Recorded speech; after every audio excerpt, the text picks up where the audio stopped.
At dinner, my twin brother announced his engagement, and my father stood up. Finally, one son who isn't a complete disappointment. Unlike this pathetic excuse who can't even keep a wife. My mother added, we should have selected just one embryo. We knew which one would be the failure. Everyone, including my nieces and nephews, laughed while pointing at me. I simply smiled and left. 6 months later, my parents was on his knees in my house begging me, throw away because my brother knows my main. Also, sorry for the wall of text. This got way longer than I expected. Honestly, I've been debating posting this for weeks. I guess I always knew my family had a favorite, but what happened last month finally made me snap. For context, I, 36M, have an identical twin brother, Paul, also 36M, obviously LOL. Despite looking the same, our lives couldn't be more different. Growing up, Paul was always the golden child. Better grades, more friends, better at sports. I wasn't terrible or anything, just average. My parents never tried to hide their preference. Like, at all. I got used to hearing, why can't you be more like your brother? At least once a week. Anyway, I got married young, 24, to my college girlfriend. Things were okay for a while, but we grew apart and divorced last year. Nothing dramatic, no cheating or anything. We just wanted different things. Meanwhile, Paul had been dating Caitlin for about 3 years, and everyone in the family loves her. She's nice enough, I guess, but my parents treat her like she's literally descended from heaven. So last month, my mom texted the family group chat about a special dinner at their house. I almost didn't go. Honestly, wish I hadn't. But you know how it is with family. You keep showing up hoping things will be different. I arrived a bit late. Traffic was insane. And everyone was already there. My parents, Paul and Caitlin, our older sister and her husband, their 3 kids, and a couple of aunts and uncles. I grabbed a beer and tried to blend into the background like I usually do at these things. Halfway through dinner, Paul stood up and clinked his glass. The whole room went quiet as he announced that he and Caitlin were engaged. Everyone erupted in cheers, and I genuinely smiled and congratulated them. I mean, despite everything, he's still my twin. I was happy for him. That's when everything went to shit. My dad, 3 beers in, also stood up with this huge grin and literally shouted, finally, one son who isn't a complete disappointment, unlike this pathetic excuse who can't even keep a wife. He was pointing right at me. I froze. The room got quiet for like 2 seconds before my mom chimed in with, we should have selected just one embryo. We knew which one would be the failure. And then everyone laughed. Not uncomfortable laughter. Not that awkward, oh God, what do we do laugh. No, they were genuinely amused. My 12-year-old niece was pointing at me and giggling. My brother's future in-laws, who I'd just met, were smirking. Paul just stood there with this smug look that said, better you than me. Edit. I should mention I've always been the family joke, but this was next level even for them. I sat there for exactly 15 seconds counted in my head, while everyone continued making comments about how at least one twin turned out right. Then I just smiled. Not a happy smile. The kind of smile you give when you finally see something clearly for the first time. I stood up, put $40 on the table for my share of dinner, and walked out. No drama, no speech, no tears. I just left. The absolute flood of text started before I even got to my car. Mom, don't be so sensitive, it was just a joke. Dad, man up and come back inside. Paul, bro, chill, it wasn't that serious. Sister, you're ruining Paul's moment again. Honestly, reading those messages in my car was the moment something just broke in me. Or maybe fixed itself. IDK how to explain it. Like a switch flipped. I blocked every single family member on my phone and all social media that night. Changed my email too. The only person I didn't block was cousin Vanessa, who wasn't at dinner and has always been decent to me. That was 6 weeks ago. In that time, I've moved apartments. My lease was up anyway. Got a new phone number, and basically disappeared from their radar. According to Vanessa, they spent about 2 weeks assuming I was being dramatic before they actually realized I was serious about cutting contact. I'm not gonna lie, bros. It's been weirdly peaceful. Like, I never realized how much mental energy I spent dreading family interactions or recovering from. My therapist, started seeing her after my divorce, says I've made more progress in the last month than the previous 6. Here's where it gets interesting, though. Through Vanessa, I've learned that Paul's perfect life isn't so perfect. Apparently, his big promotion that was guaranteed fell through. And those fancy Instagram posts of their house? They're actually drowning in debt. The engagement party they were planning has been postponed for mysterious reasons. Meanwhile, I've been focusing on myself, hit the gym, reconnected with old friends who my family always talked down about, and started a side project I've been putting off for years. Nothing massive, just selling custom stuff online. Made my first $1,000 last week. Vanessa called yesterday to tell me that my parents have been asking about me nonstop. getting increasingly desperate to reach me. Not because they miss me or feel bad, but because they need something. Won't say what yet, but I'll find out soon. And that's where I am now. Part of me wants to never speak to any of them again. Another part wants to see the looks on their faces when they realize the failure twin isn't available for their bullshit anymore. I don't know what I'm going to do yet. But for the first time in my life, I'm actually excited to make that decision for myself, not based on what would disappoint them least. Update. So yeah, didn't expect my original post to blow up like that. Thanks for all the support, bruz. The last 3 months have been interesting. First, a quick recap for those who missed it. At my twin brother's engagement dinner, my dad publicly called me a disappointment who couldn't keep a wife. My mom said they should have selected just one embryo, meaning not me. And literally everyone, including children, laughed at me. I smiled, left, and cut contact with everyone except my cousin Vanessa. Honestly, these past 3 months without my family have been weirdly peaceful. Like I didn't realize how much mental energy I was spending bracing myself for their criticism. My apartment still has a leaky faucet, and my internet cuts out when it rains too hard. But at least I don't wake up to texts about how Paul just bought a new car, or how disappointed my parents are that I'm still single. About a month after going NC, I changed my number and moved to a different part of town. Nothing fancy, just a smaller place with better natural light. My therapist says I'm showing signs of post-traumatic growth, which is apparently a real thing. Not just something she made up to make me feel better, LOL. The crazy part started about 6 weeks ago. My cousin Vanessa texted asking if we could meet for coffee. I was hesitant at first, worried she was just a flying monkey for my parents. But Vanessa has always been cool. We met at this little cafe near my new place. Edit. For those asking, no, Vanessa and I aren't a thing. She's literally been like a sister to me and is happily married with a kid on the way. Vanessa looked tired when she showed up, circles under her eyes like she hadn't been sleeping. She barely sat down before telling me that Paul's life was imploding. Apparently, the week after I went NC, his fiancée, Caitlin, found messages on his phone from not one, but 3 other women. Not ancient history either, recent stuff. I wasn't exactly shocked. Paul always had a wandering eye, but I figured he'd finally grown up. Vanessa said the engagement is on hold while they work things out. Her air quotes, not mine. Translation: Caitlin's parents won't let her call it off entirely because they already put deposits down for the wedding venues. But here's where it gets really interesting. According to Vanessa, my dad's business is in serious trouble. I don't want to get too specific, doxing and all that, but basically, he sells stuff to other businesses, and his biggest client just dropped him. Like overnight, 50% of his income gone.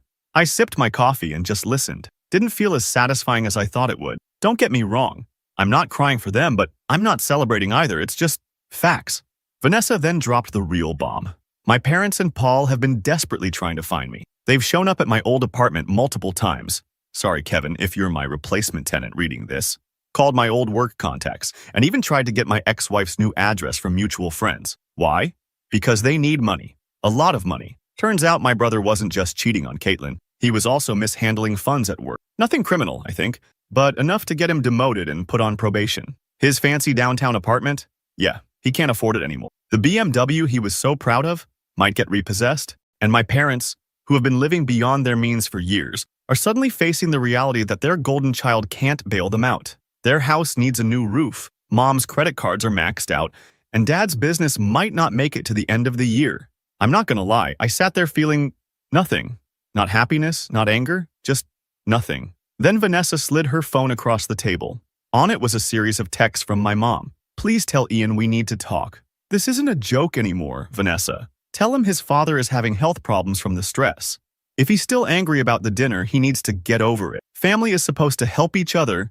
That last one actually made me laugh out loud in the cafe. Where was all this family helps family energy when I was going through my divorce? When I was sleeping on a friend's couch for 3 months? When I needed a small loan to fix my car last year and they told me to be more responsible with money like Paul? Vanessa wasn't asking me to contact. She just thought I should know what was happening. She also mentioned that Paul had been asking about my side business. Apparently, he suddenly remembered that I'm good with that internet stuff and thought maybe I could hook him up. The audacity is almost impressive. I thanked Vanessa for the heads up and walked her to her car. She hugged me and said she was proud of me for standing up for myself. First time anyone in my family ever said those words to me. After that meeting, I went home and made a pros and cons list about getting back in contact with them. The cons list was 2 pages long. The pros list was blank. So I decided to keep doing exactly what I've been doing. Nothing. But then last week, something changed. I was grabbing groceries when I literally bumped carts with my father in the cereal aisle. It was the most awkward moment of my life, no cap.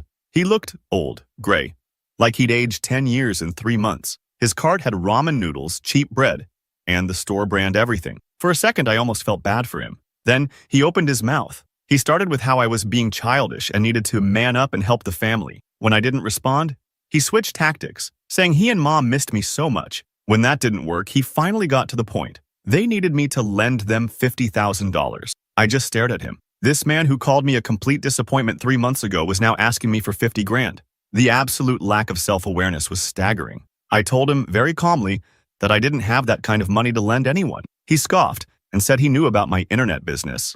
LOL, it's literally just a small Etsy shop that makes like $200 a week. And that family comes first. I just said, no it doesn't, and walked away, leaving my half-filled cart in the aisle. Petty? Maybe. Satisfying? Absolutely.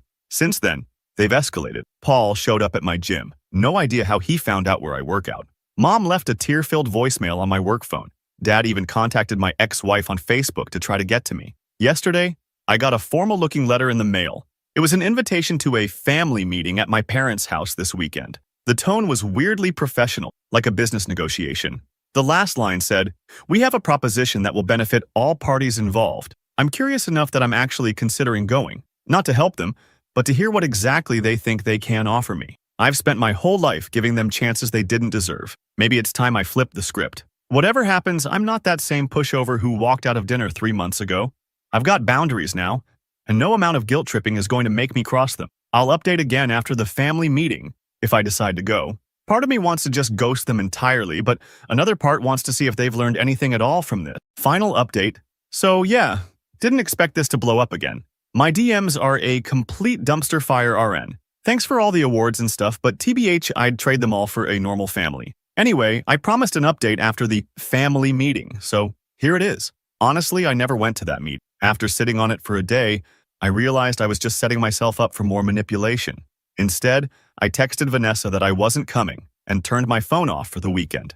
Took a solo camping trip to clear my head. Just me, a tent with a small hole in it, and some questionable freeze-dried meals. It was exactly what I needed. When I got back and checked my messages, things had apparently gone nuclear in my absence. 15 missed calls from unknown numbers, 7 voicemails ranging from tearful, Mom, to threatening, Dad, and 1 very interesting text from Vanessa. They're completely screwed. Paul got fired. Call me. I called her while making breakfast, burnt toast and coffee, living my best life. According to Vanessa, who heard it from my sister, Paul hadn't just been mishandling funds at work. He'd been straight up using company resources for personal expenses. When they couldn't reach me for the bailout money, Paul panicked and tried to cover his tracks, which only made everything worse.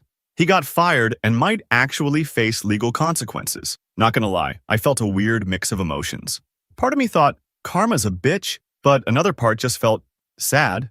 Not for Paul specifically, but for the whole situation, like watching a car crash in slow motion. The real bombshell dropped 3 days later when my doorbell rang at 6 in the morning. I stumbled to the door in my pajama pants, expecting it to be a package delivery or something. It was my entire family. Mom, Dad, Paul, and even my sister, all standing on my doorstep looking like extras from The Walking Dead.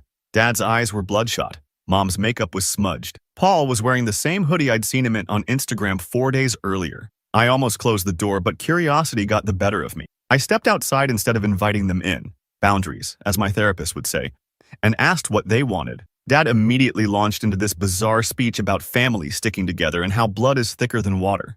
Mom kept trying to hug me while simultaneously complaining about how hard it was to find my new place. Paul just stared at the ground like a toddler caught stealing cookies. My sister looked like she'd rather be literally anywhere else. When I didn't immediately respond, Dad finally got to the point. In the 3 weeks since my last update, their situation had gone from bad to catastrophic. Dad's business was officially failing. Suppliers were demanding payment upfront because of his credit issue. They'd had to take out a second mortgage on the house. Paul was being sued by his former employer. Mom's shopping addiction had maxed out 12 credit cards. My sister's husband had lost his job and they'd moved into my parents' house with their kids. And the cherry on top?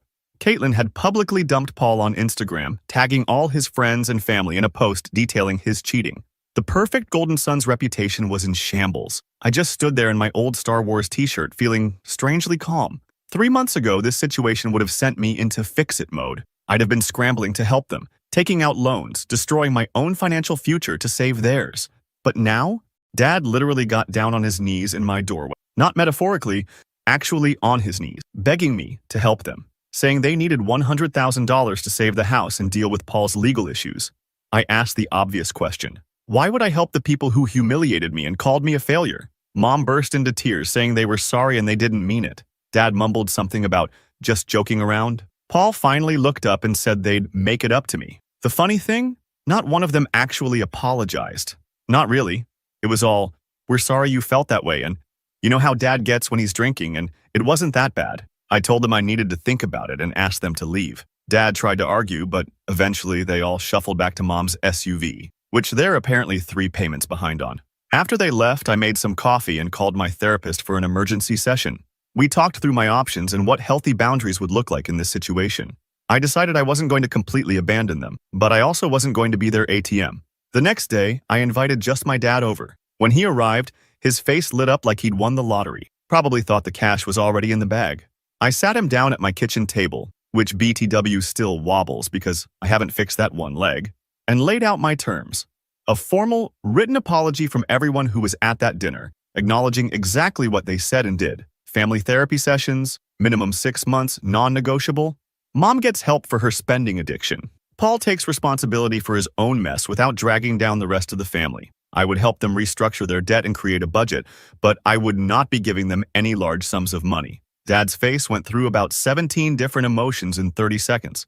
He started arguing that I was being unreasonable, that family doesn't put conditions on helping each other. I just got up, opened the door, and told him those were my terms. Take them or leave them. He left. 2 days later, Vanessa texted me a screenshot of a Facebook rant my mom had posted about ungrateful children and how some people forget where they came from. Classic mom, making herself the victim. But then something unexpected happened. My sister called me. We hadn't spoken directly since the dinner. She was crying, saying she couldn't take living with our parents, that her kids were picking up on their toxic behavior, that she was sorry for not standing up for me. It was the first genuine apology I'd received from anyone in my family, ever. I invited her and her family over for dinner the next night. We talked for hours after the kids went to sleep in my spare room. She confessed that she'd always gone along with the Ian is the failure narrative because it kept the spotlight off her own struggles. Her marriage was in trouble, her husband had been hiding their financial problems, and she was desperately trying to maintain the image of having it all together. By the end of the night, we'd made a plan. She and her family would move into an apartment. I helped with the security deposit. Only actual money I've given anyone. I'd help her husband with his resume and job hunting. She'd go to therapy and work on setting her own boundaries with our parents. A week later, I got an email from Paul. No apology, just a job application, attached with a note asking if I could put in a good word at my workplace. I didn't respond. Then yesterday, the bombshell dropped. Dad showed up at my door again, this time alone. He looked defeated, older, smaller somehow. For the first time in my life, my father actually apologized, like a real apology. He admitted they'd always treated me as the lesser twin, said he'd been jealous of how easily things came to Paul, and projected his expectations onto him while dismissing me, confessed that he'd been wrong about everything. Then he asked if my offer of help was still on the table, not for money, but for the family therapy and budgeting help. I said yes, but my terms hadn't changed. All of them needed to acknowledge what happened and commit to the process. No quick fixes, no sweeping things under the rug. He agreed. We're starting family therapy next week. Mom's still resistant, making excuses about being too busy. Doing what? I have no idea since she doesn't work. Paul's agreed to come, but is still playing the victim. My sister and her family are all in. I don't know if this will fix anything. Family trauma doesn't heal overnight. But for the first time, I'm not the one carrying all the emotional weight. I'm not the designated failure anymore. The house with the leaky faucet and wobbly table isn't much, but it's mine. And when my family comes here now, they come on my terms.